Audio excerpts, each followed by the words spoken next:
Assalamualaikum warahmatullahi wabarakatuh. Apa kabar? Semoga teman-teman dalam keadaan sehat walafiat. Salam buat keluarga teman-teman di rumah. Salam sepak bola. Perkenalkan gue aja, gue si netizen yang suka membahas bola. Iya, 32 besar Piala Dunia sudah dimulai ya sejak kemarin, dimana banyak sekali drama yang terjadi. Padahal ini baru hari pertama. Sudah banyak drama yang terjadi di mana dua tim unggulan sudah tumbang dari 32 besar, yaitu Jerman yang dikalahkan oleh Paraguay dan Belanda yang dikalahkan oleh Maroko, dan dua-duanya lewat adu penalti ya. Jadi memang adu penalti ini tidak mengenal jago atau enggak, itu cuma masalah keberuntungan aja at the end gitu ya. Tapi ya ini harusnya pukulan telak ya untuk Eropa terutama ya, bahwa tim-timnya kini sudah mulai diimbangi ya oleh negara-negara lain, dari bahkan yang bukan unggulan ya.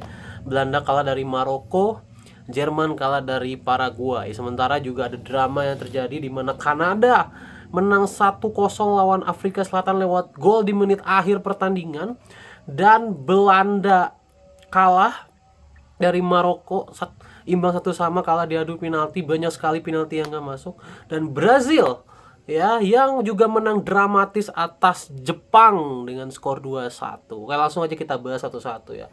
Kanada dan Afrika Selatan ya.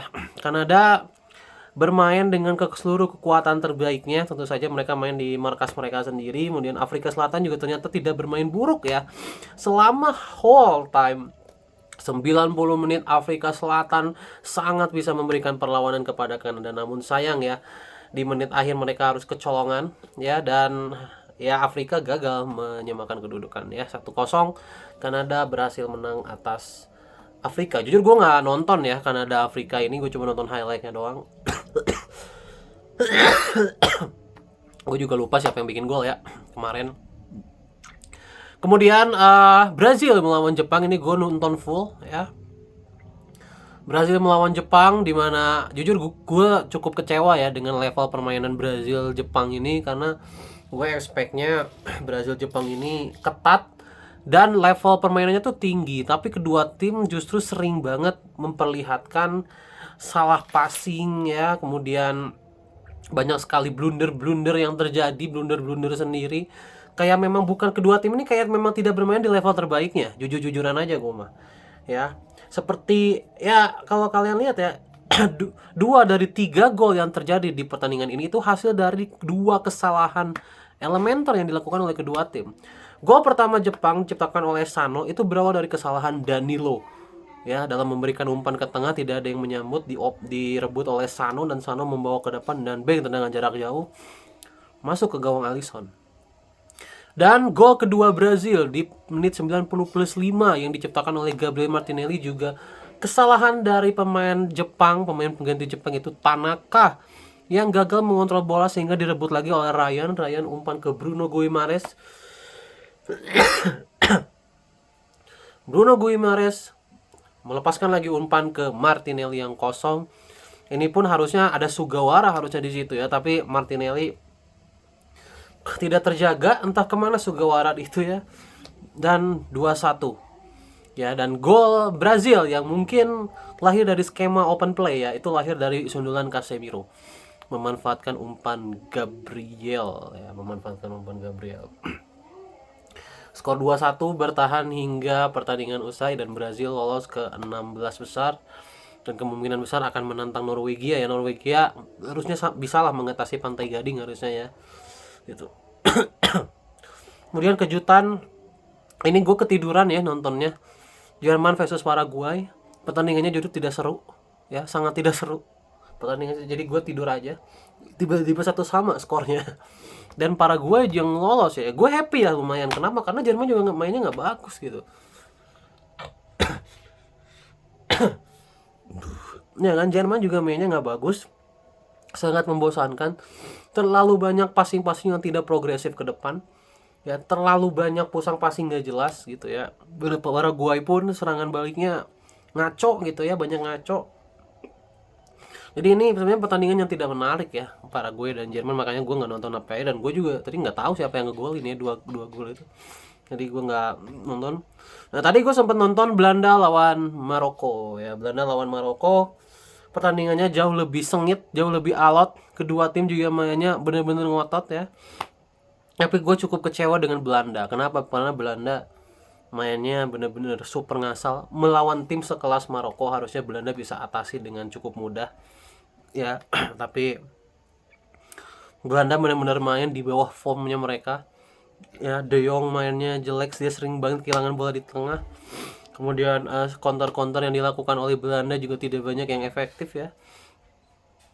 Padahal Maroko ini tim yang bisa dibilang tim yang baru jadi tim besar, tapi mereka benar-benar rapih, mainnya solid gitu ya. Bahkan peluang mereka juga jauh lebih banyak, lebih ada patternnya. Maroko itu lebih ada patternnya ya, dan mainnya tuh jauh lebih compact gitu. Dan itu merepotkan juga ternyata untuk Belanda ya. Tapi Belanda yang bisa dapat gol lebih dulu lewat Cody Gakpo menit 78 ya. Gakpo berhasil menceploskan bola di tengah ketika ada bola liar, 1-0 ya untuk Belanda. Namun sayang di menit akhir 90, siapa tuh pemain tinggi nomor 14? Isle namanya ya, gua nggak ingat namanya. Dia berhasil menanduk bola hasil crossing dari kiri dan bang ya, menembus gawang Manuel Neuer, 1-1. Dan di extra time juga permainan sebenarnya lumayan seru ya. Maroko juga banyak sekali mendapatkan peluang bagus. Namun sayang sundulan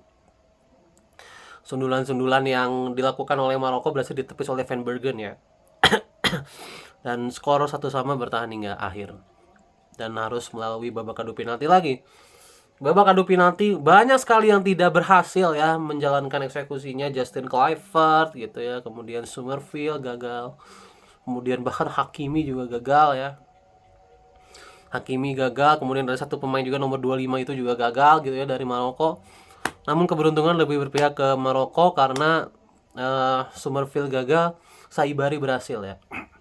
Dan itu mengunci spot Maroko di babak 16 besar. Artinya dua tim sudah mau tumbang. Dan nanti berarti akan ada Norwegia melawan Pantai Gading. Prancis juga akan tanding ya. Prancis tanding, Norwegia tanding. Harusnya kedua tim ini bisa mengatasi lawan-lawannya dengan mudah ya. Nanti mungkin di lusa Portugal Argentina akan main. Mungkin gue akan membuat live reaction ya. Untuk gue nggak tahu ya, kalau Argentina Cape Verde mainnya pagi, gue akan buat live reaction. Tapi kalau subuh gue nggak akan buat live reaction ya. Pokoknya di antara Portugal ataupun Argentina gue akan buat live reaction, siapapun lah. Gue harus lihat jadwal dulu. Kalau ada yang pagi, gue akan live pagi karena gue lebih enak live pagi ya ternyata ya. Tadi gue live Brazil Jepang malam, bener-bener waduh pusing kepala gue. Karena lebih enak ngambil yang pagi ya. Lebih enak ngambil yang pagi. Oke. Itu aja ya so far dari 32 besar. Belanda Jerman sudah tersingkir. Maroko mungkin bisa balik lagi ke semifinal. Gue nggak tahu ya bakal seperti apa. Intinya kekalahan Belanda terutama ya.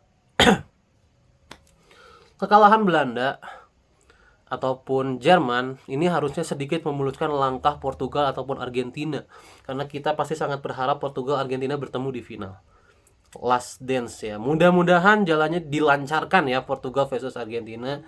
Mudah-mudahan semua tim unggulan kalah di 32 besar. Spanyol kalau bisa kalah duluan ya, karena kan nanti kalau Portugal menang akan lawan Spanyol di 16 besar. Semoga Spanyol kalah ya. Spanyol tuh lawan Austria kalau nggak salah ya. Spanyol tuh lawan Austria kalau nggak salah. Mudah-mudahan Spanyol kalah, terus Inggris kalah gitu ya di babak-babak awal. Jadi Argentina dan Portugal mulus gitu ya sampai ke babak akhir. Perancis juga kalau bisa ya kalah. Jujur aja, gue bener-bener pengen banget Portugal lawan Argentina guys. Oke, itu aja ya tentang 32 besar day 1.